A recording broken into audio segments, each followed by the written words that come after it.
My name is Olivia Bennett, and what I'm about to tell you changed my life in ways I never imagined possible. 6 months ago, I was just another recruit nurse trying to prove myself at Camp Lejeune Regional Hospital in North Carolina. Fresh out of nursing school, full of dreams and determination, I thought the hardest part would be handling the pressure of emergency cases and earning the respect of my colleagues. I was wrong. The hardest part was discovering that some secrets are better left buried, and that saving one life can put your own in danger. Camp Lejeune is one of the largest Marine Corps bases on the East Coast. The hospital serves thousands of military personnel, veterans, and their families. Working there was intense, but rewarding. Every shift brought new challenges, from combat training injuries to complicated surgeries. I loved the fast pace, the adrenaline, the feeling of making a real difference. But there was one person who made my life miserable: head nurse Marcus Rivera. He was my direct supervisor, a veteran nurse with 20 years of experience, and an attitude that made it clear he didn't think I belonged there. Marcus questioned everything I did, dismissed my opinions during rounds, and often assigned me the worst shifts, as if testing how long I could last. It was December 15th, 2022, a cold, rainy night. I was covering the overnight shift in the emergency department, something Marcus made sure I did at least twice a week.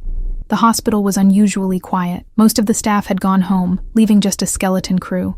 I was reviewing patient charts when the emergency doors burst open. 2 paramedics rushed in with a gurney, and what I saw made my blood run cold. A young man, maybe late 20s, covered in blood, unconscious, with multiple gunshot wounds across his body. 10 bullet wounds, to be exact. His tactical pants suggested he was military, but he had no identification. No dog tags, nothing. This wasn't a routine trauma case. This was something else entirely. If this story has hooked you so far, subscribe to the channel now, because what comes next will surprise you even more. The moment that Marine hit my trauma bay, everything became chaos. My hands moved on autopilot, following years of training compressed into months of intense clinical work, but my mind was racing. 10 bullet wounds. 10. I had treated gunshot victims before during my training in Philadelphia, but nothing like this. These weren't random shots from a distance. They were calculated, precise, scattered across his torso, arms, and both legs. Someone had tried to kill this man slowly, methodically, and somehow he had survived long enough to make it to my emergency room. I called for Dr. Patricia Hendricks, the attending physician on duty. She arrived within minutes, took one look at the patient, and her face went pale. We worked together, our team moving like a well-oiled machine. Stop the bleeding, establish intravenous lines, type and cross-match for blood transfusions, assess for internal organ damage. The man had lost massive amounts of blood. His blood pressure was dangerously low, his breathing shallow and irregular. We intubated him immediately, connected him to a ventilator, and began the race against time. As I cut away his clothing to access the wounds, I noticed things that didn't add up. He had military tattoos, but they weren't standard Marine Corps insignia. One tattoo on his left shoulder showed a skull with crossed rifles, and a phrase in Latin I didn't recognize. His hands were calloused in unusual patterns, suggesting weapons training far beyond basic military service, and there were old scars, lots of them, crisscrossing his back and chest. These weren't from accidents or training exercises. These were from combat, real combat, the kind that leaves permanent marks on both body and soul. Dr. Hendricks and I worked for 3 hours straight. We removed bullets, repaired damaged tissue, stopped internal bleeding, and stabilized him enough to transfer to the intensive care unit. By the time we finished, the sun was beginning to rise over the base. The man was alive, barely, but alive. He remained unconscious, in a medically induced coma to allow his body to heal from the trauma. I stood outside the ICU, exhausted, my scrubs covered in blood, and wondered who this man was and what had happened to him. Thank you for staying with me this far. This shows you feel the same way I felt when I lived all of this. So subscribe and hit the bell, because what comes now changes everything. I should have gone home after that shift. I should have showered, slept, and tried to forget the horror I had just witnessed. But something kept me at the hospital. Maybe it was curiosity. Maybe it was professional responsibility. Or maybe, deep down, I knew that something was very wrong about the whole situation. The Marine had arrived with no identification, no paperwork, no accompanying personnel from the base. The paramedics who brought him in couldn't or wouldn't tell me where they had picked him up. When I tried to access the incident report in our system, it showed as classified restricted access only. That had never happened before in my 6 months at the hospital. I was sitting in the nurse's lounge, drinking my 4th cup of coffee, when Marcus walked in. He looked at me with that mixture of contempt and suspicion that had become so familiar. He asked me what I was still doing at the hospital, told me my shift had ended hours ago, and suggested I go home before I made any mistakes due to exhaustion. exhaustion, but there was something in his tone, something that felt like a warning rather than concern. I told him I wanted to monitor the patient, make sure he remained stable. Marcus's expression hardened. He said the patient was no longer my responsibility, that the case had been transferred to senior staff, and that I should forget everything I had seen that night. Forget? How could I forget a man with 10 bullet wounds arriving at my emergency room like a ghost? I finally left the hospital around 9 in the morning. The December cold hit me as soon as I stepped outside. I walked to my car in the staff parking lot, my body aching with exhaustion, my mind spinning with questions. I was about to unlock my car when I heard footsteps behind me. I turned around and found myself face to face with two people I had never seen before. A woman in her 40s, athletic build, short dark hair, wearing a dark suit despite the early hour. A man, slightly younger, Asian features, also in a suit, with an expression that revealed nothing. They both showed me badges simultaneously. Federal Bureau of Investigation. Agent Sarah Kowalski introduced herself first. Her partner was Agent David Chen. They asked if I was Nurse Olivia Bennett, the one who had treated the gunshot victim that night. I confirmed, my heart pounding. They asked if we could talk somewhere private. I suggested the hospital cafeteria, but Agent Kowalski shook her head. This conversation needed to happen away from the base, away from listening ears. They escorted me to an unmarked sedan and drove me to a small office building about 15 minutes from Camp Lejeune. The entire drive, neither agent spoke. I sat in the back seat, terrified, wondering what I had gotten myself into by simply doing my job. Now, I want to hear from you. Where are you watching this story from? Write it down in the comments. It's incredible to see people from so many places following stories like this. The interrogation room was exactly like you see in movies. Plain walls, a metal table, uncomfortable chairs, and a mirror that was obviously one-way glass. Agent Kowalski sat across from me while Agent Chen remained standing, arms crossed, watching my every reaction.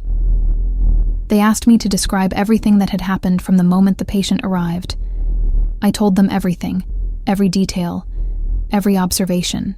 When I finished, there was a long silence. Then Agent Kowalski leaned forward and said something that made my blood freeze. Nurse Bennett, the man you saved last night is Corporal James Mitchell, and he's under federal investigation for involvement in illegal arms trafficking. I couldn't process what I was hearing. Arms trafficking. The man was a Marine, someone who had sworn to protect the country. Agent Chen explained that the investigation had been ongoing for 8 months. They had evidence that a network operating within Camp Lejeune was diverting weapons from the base arsenal and selling them to criminal organizations and potentially foreign entities. Corporal Mitchell was believed to be a key player in this operation. The 10 bullet wounds were not from combat or an accident. They were from an execution attempt. Someone within the trafficking network had tried to eliminate him, probably because he knew too much, or was planning to cooperate with authorities. Agent Kowalski's next question hit me like a physical blow. Did Corporal Mitchell say anything to you? Anything at all before he lost consciousness? I shook my head. The man had been unconscious from the moment he arrived. I had never heard his voice, never seen his eyes open, never had any interaction beyond the medical procedures to save his life. The agents exchanged glances. Agent Chen asked about the medical staff present during the treatment. I listed everyone. Dr. Hendricks, 2 other nurses, a surgical resident, the paramedics. He wrote down each name carefully in a small notebook. Then came the question that changed everything. Agent Kowalski asked if I had noticed anything unusual about the hospital's handling of the case. I hesitated. Should I mention Marcus's strange behavior? His insistence that I forget about the patient?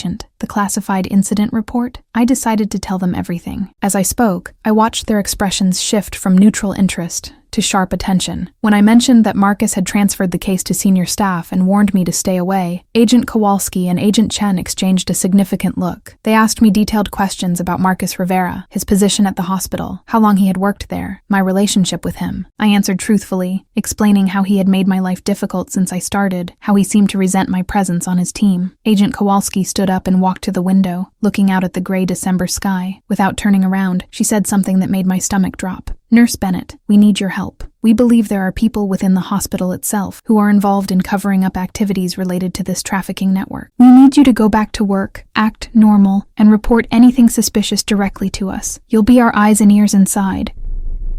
I stared at her in disbelief. They wanted me to become an informant, to spy on my colleagues, my supervisors. This wasn't what I signed up for when I became a nurse. I went back to work the next night, but everything felt different. The hospital that had been my professional home for 6 months now felt like enemy territory. Every colleague who greeted me, every doctor who passed in the hallway, every nurse who worked alongside me became a potential suspect. Who knew about the trafficking network? Who was involved in the cover-up? Who could I trust? The answer, according to the FBI, was nobody. Agent Kowalski had given me a special phone, a secure device that looked like a regular smartphone but had encrypted communication capabilities. I was to report anything unusual, any suspicious conversations, any attempts to access Corporal Mitchell's medical records, anything at all. Marcus avoided me for the first few days. When we did cross paths, he barely acknowledged my existence beyond the minimum professional courtesy required, but I noticed he was watching me. Not obviously, not in a way anyone else would detect, but I felt his eyes following me during rounds, noticed him appearing in the emergency department more often than usual, saw him having hushed conversations with senior administrators in corners and empty offices. I documented everything in the secure phone, sent reports to Agent Kowalski twice a day. The FBI had stationed a plainclothes agent in the hospital, posing as a maintenance worker, someone who could intervene quickly if I found myself in danger. Corporal Mitchell remained in a medically induced coma in the ICU. Agent Kowalski had arranged for me to be assigned to his care rotation, despite my junior status. This gave me legitimate reasons to be near him, to monitor his condition, to access his medical records. But it also made me a target. On my third night back, I was checking Mitchell's vitals when I noticed something strange in his chart. Someone had accessed his file twice in the previous 24 hours, both times from a terminal in the administrative wing, not from clinical areas where medical staff would normally review patient information.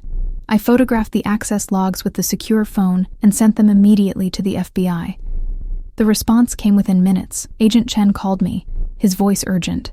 He told me to leave the ICU immediately, go to a public area of the hospital, and stay around other people. I didn't understand why until he explained. The terminal accesses showed someone was tracking Mitchell's condition closely, someone who wasn't part of his official medical team. They might be planning another attempt on his life, or worse, they might have realized I was asking too many questions. I felt ice-cold fear wash over me. This was real. The danger wasn't theoretical anymore. I was caught in the middle of something that could get me killed, just as easily as it had almost killed Corporal Mitchell. It happened during the night shift on December 23rd, 8 days after Mitchell had arrived at the hospital. I was alone in the ICU during the quietest hours, between 2 and 4 in the morning, when most patients sleep and the hospital settles into an eerie calm. I was reviewing medication schedules when I heard a sound from Mitchell's room. Not an alarm, not the normal beeping of monitors, but something else. A grunt, low and pained. I rushed to his bedside and found his eyes open for the first time since I had saved his life. He was disoriented, clearly in significant pain despite the medications, trying to move and setting off various alarms. I should have called for help immediately. That's protocol when a patient in critical condition regains consciousness. But something in his eyes stopped me. Fear, not the fear of pain or confusion, but the fear of someone who knows they're in mortal danger. I leaned close and told him to stay calm, that he was safe, that he was in a hospital. He grabbed my wrist with surprising strength for someone who had been unconscious for over a week. His voice was hoarse, barely above a whisper, but his words were crystal clear. They're going to kill you too if they know you helped me. My heart stopped. I started to ask who they were, but he cut me off. He said we didn't have much time before the nurses' station noticed he was awake and came to check. He told me his name, Corporal James Mitchell, Alpha Company, 2nd Battalion. He said he had discovered evidence of systematic weapons diversion from the base arsenal over the past 2 years. High-ranking officers were involved, people with the authority to move equipment without raising red flags. He had documentation, photographs, shipping manifests, everything needed to expose the entire operation. But before he could take the evidence to the proper authorities,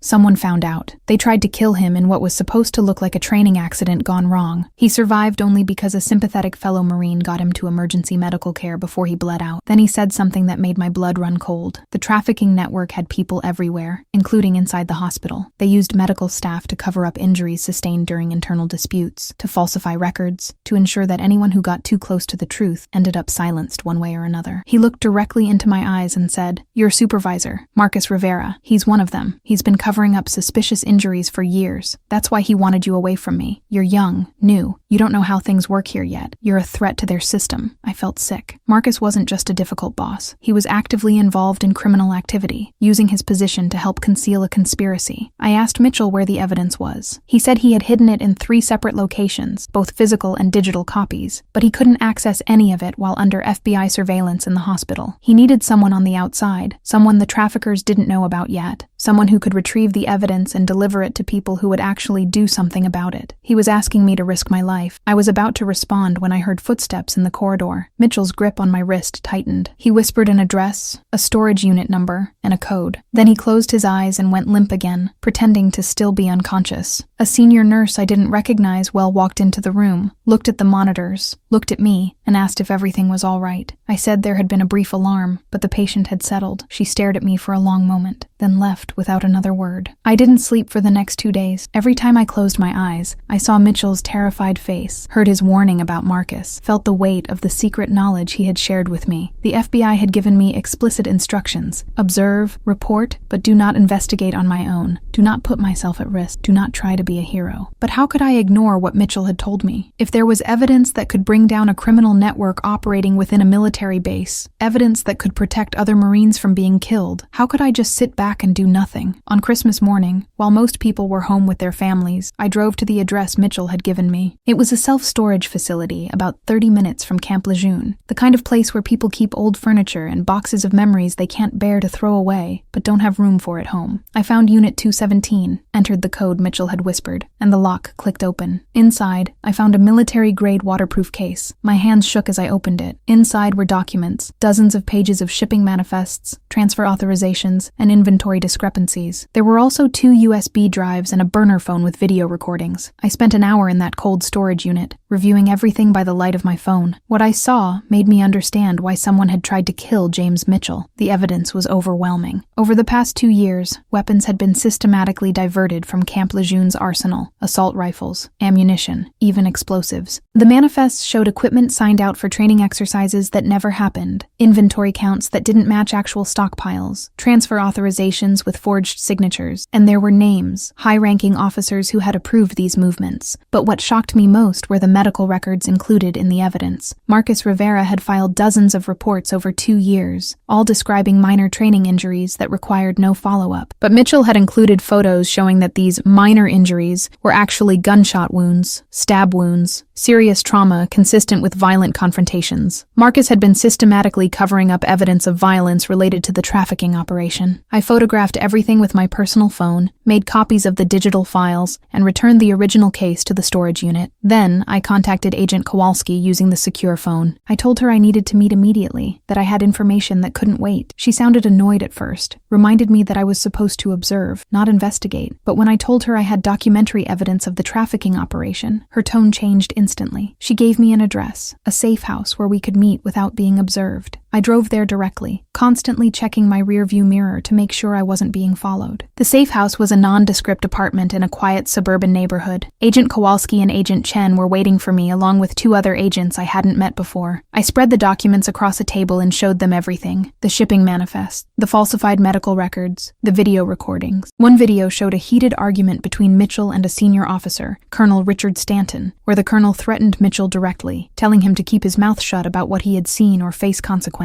Another video showed weapons being loaded into unmarked civilian vehicles in the middle of the night, with base security personnel clearly aware and complicit. Agent Kowalski's face was grim as she reviewed the evidence. She said this was bigger than they had initially thought. The investigation had focused on mid-level personnel, but this evidence implicated senior leadership at the base. She asked me if anyone knew I had retrieved this evidence. I said I didn't think so, that I had been careful. Agent Chen wasn't convinced. He said that the trafficking network had proven to be extremely well informed about FBI activities. They had sources inside law enforcement, inside the military justice system. The fact that I had been able to access the storage unit without incident might mean they were letting me do so, watching to see what I would do with what I found. That thought terrified me. Was I being used? Was this all part of some larger plan I couldn't see? The attack came 2 nights later, on December 27th. I was doing my rounds in the ICU when the power went out. Not just the lights, but everything.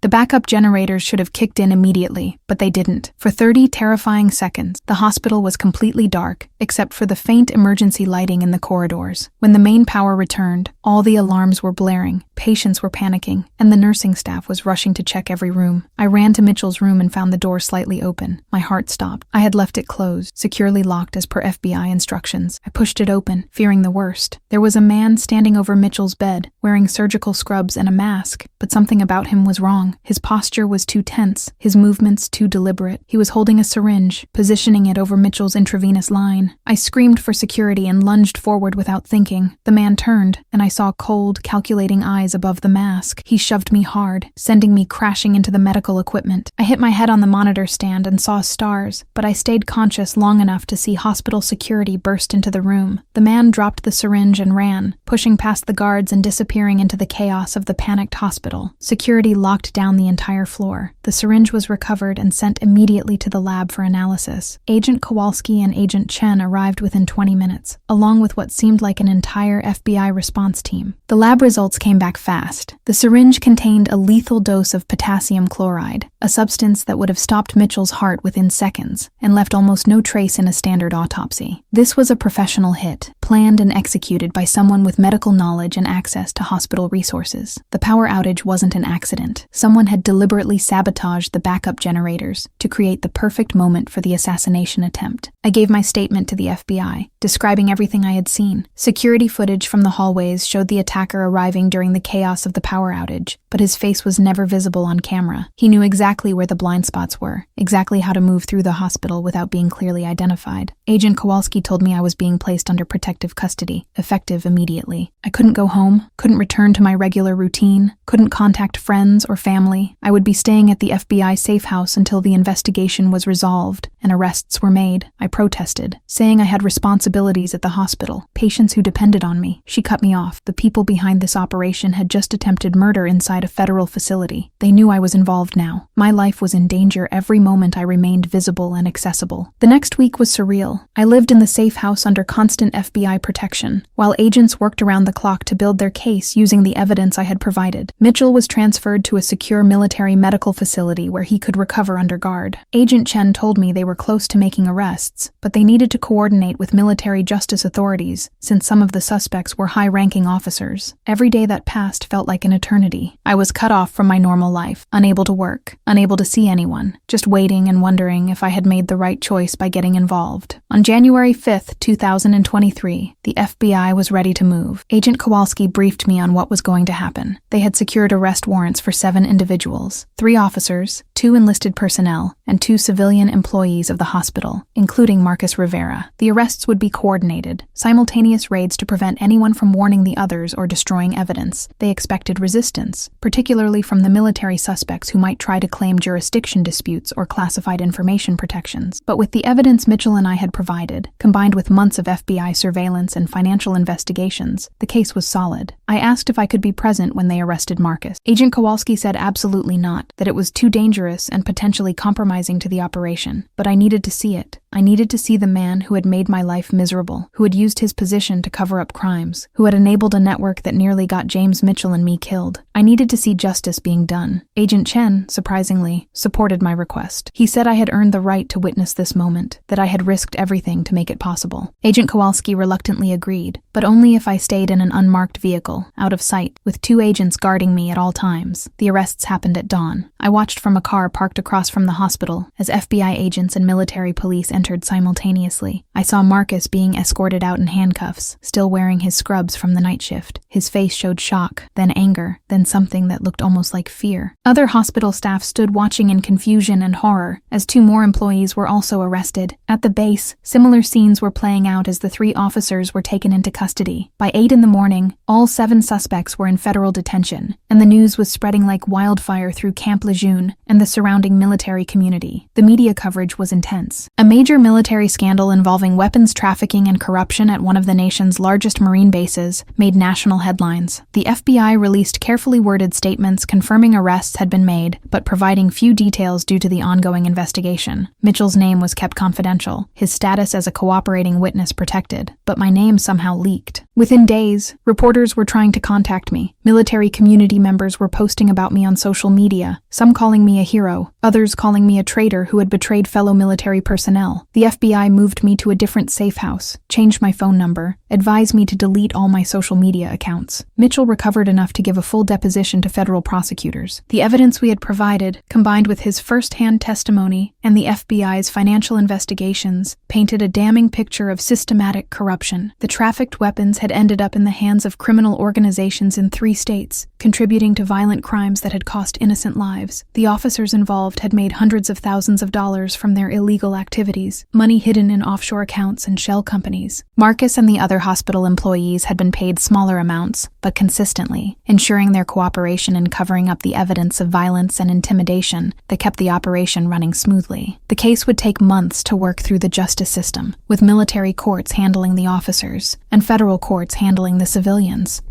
But the arrests had broken the network's back. Camp Lejeune underwent a massive security review. Arsenal procedures were completely overhauled, and hospital administrators implemented new oversight systems to prevent similar cover-ups in the future. On the surface, it looked like a successful resolution. Justice had been served. The system had worked, eventually. But for me, the cost of that justice was becoming clear. The 3 months after the arrests, I tried to return to my normal life. The FBI released me from protective custody once prosecutors were confident there were no remaining threats from associates of the trafficking network. I was free to go back to work, free to resume my career, free to rebuild my life. But nothing was the same. When I walked into Camp Lejeune Regional Hospital for the first time since the arrests, the atmosphere was toxic. Some colleagues greeted me warmly, called me brave, thanked me for exposing corruption. But more of them looked at me with suspicion, resentment, even hatred. I had broken the code of silence that exists in tight-knit communities like military bases. I had turned against one of their own, regardless of his crimes. Dr. Hendricks, who had worked alongside me to save Mitchell's life, barely spoke to me. Other nurses who had once been friendly now avoided me in the hallways. During staff meetings, people fell silent when I entered the room. I received anonymous messages, some threatening, others just cruel. Someone scratched the word snitch into my car door. The hospital administration, while officially supporting my actions, made it clear through 1,000 small signals that my presence was making things difficult for them. They suggested I might be happier at a different facility, somewhere I could make a fresh start without the baggage of the scandal. I lasted 2 months. 2 months of isolation, hostile work environment, constant stress and anxiety every time I went to work. My nursing care never suffered. I made sure of that. But the joy I had once felt in my profession was gone. I dreaded every shift, wondered if this was what the rest of my career would look like. The FBI offered me counseling, told me that whistleblowers often face backlash, that time would make it easier. But I couldn't see how time would change the fundamental reality. I had done the right thing, but in doing so, I had made myself unemployable in the military healthcare system. In March of 2023, I submitted my resignation. I packed up my apartment in North Carolina, said goodbye to the few friends who had stood by me, and drove across the country to Oregon. I had accepted a position at a civilian hospital in Portland, a place where nobody knew my name or my history, where I could just be a nurse again without the weight of being the woman who exposed Camp Lejeune's corruption. James Mitchell sent me a message before I left. He was recovering well, planned to testify at all the trials, and thanked me for saving his life twice, once in the emergency room, and once by having the courage to believe him and act on the evidence he provided. He called me a hero. I didn't feel like a hero. Starting over in Portland was hard, but necessary. My new colleagues knew nothing about Camp Lejeune. To them, I was just another nurse, competent and reliable, nothing more. I threw myself into my work, volunteered for extra shifts, took on challenging cases. Slowly, gradually, I began to feel like myself again. The nightmares about the attack in the ICU faded. The constant anxiety about threats diminished. I started making friends, exploring my new city, building a life that wasn't defined by trauma and scandal. But I carry the experience with me every day. I think about the choice I made, whether it was worth the cost. I saved James Mitchell's life, helped bring down a dangerous criminal network, potentially prevented weapons from falling into the hands of people who would use them to hurt innocent civilians. That matters. That has value. But I also lost my community, my career path in military medicine, my sense of safety and belonging. I made powerful enemies and learned hard lessons about how institutions protect themselves, even when individuals within them are corrupt. Would I make the same choice again, knowing what I know now? I honestly don't know. What I do know is that courage isn't about making easy choices. It's about making necessary ones, even when they cost you everything. Today I'm still a nurse. I still believe in the profession, in the fundamental calling to heal and help others, but I'm also more cautious, more aware of how complicated the world really is, how doing the right thing doesn't always lead to happy endings. The 7 people I helped arrest are facing justice. Marcus Rivera pled guilty and is serving a federal prison sentence. The 3 officers are facing courts-martial. The trafficking network is dismantled. Camp Lejeune is safer because of what happened. And somewhere, a Marine named James Mitchell is alive, because I refuse to let him die, and refuse to let his truth be buried. That has to be enough. On the hard days, when I question everything, I remind myself of that. It has to be enough. And if you stayed with me until this final moment, write the word courage in the comments to prove you heard the whole story, and to show that you understand what it takes to stand up against a corrupt system, even when it cost you everything. What do you think about how this story ended? Do you believe I made the right choice by investigating and exposing the truth, even though it cost me my career at Camp Lejeune? I want to hear your opinion in the comments. If this story impacted you in any way, subscribe to the channel so you don't miss the next stories, because there are many more accounts like this that need to be told. Click the bell to receive notifications, and watch the next video where I tell another story that will leave you speechless.